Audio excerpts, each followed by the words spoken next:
ఇప్పుడే జీ5 app download చేయండి. చూడండి మీ ఫేవరెట్ టీవీ షోస్ ఎప్పుడైనా ఎక్కడైనా.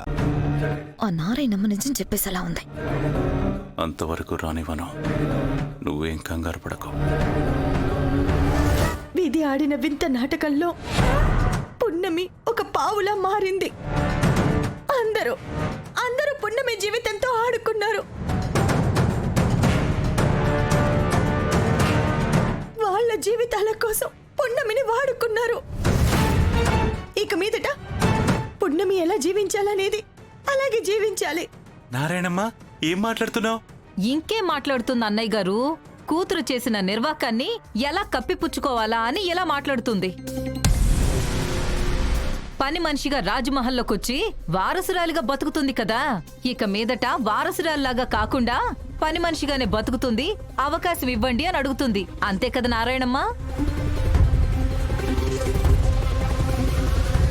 అమ్మా, ఇక్కడ జరిగిన గొడవలు చాలు, ఇంకొద్దు. మన ఇంటికి వెళ్దాం పదా. పున్నమి, నువ్వు ఆగు.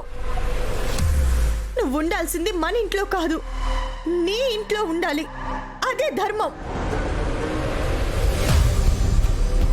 ఏంటమ్మా నీ ఇల్లు అంటున్నావు? నీ ఇల్లు అని చెప్పి మెట్టినింటికి పంపిద్దాం అనుకుంటున్నావా? మెట్టినింటికి పంపిస్తే చూస్తూ ఊరుకోవడానికి చేతగాందాన్లా కనిపిస్తున్నానా నీకు? పున్నమికి కూడా అంత అవసరం లేదు, ఇక రాదు కూడా. అమ్మగారు, నేను మీ దగ్గర ఒక నిజం దాచి తప్పు చేశాను.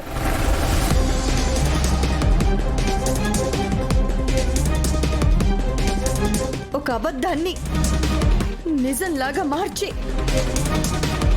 మిమ్మల్ని మోసం చేశాను. ఏం నిజం దాచావు? మళ్ళీ ఏ అబద్ధాన్ని నిజం చేయాలని ప్రయత్నిస్తున్నావు? ఈ అగ్నిదేవ్ దుర్మార్గుడు, నీచుడు.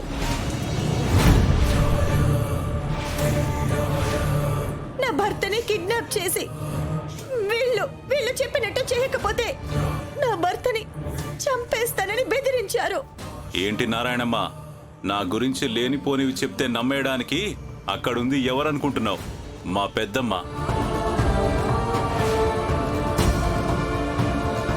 అమ్మగారు, మీరు నా మాట నమ్మకపోతే జీవితాంతం బాధపడాల్సిన పరిస్థితి వస్తుంది. అమ్మా, నువ్వేం చెప్పినా నమ్మే స్థితిలో పెద్దమ్మగారు లేరు.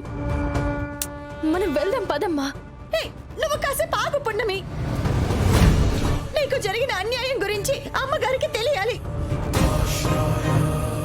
నా స్వార్థంతో నీకు తీరని అన్యాయం చేశాను.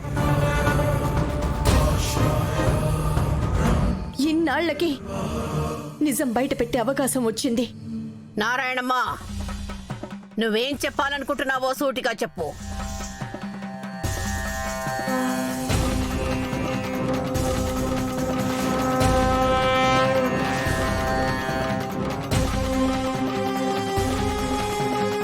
జీ5 యాప్ డౌన్లోడ్ చేసి అన్ని ఎపిసోడ్స్ పూర్తి ఉచితంగా చూడండి.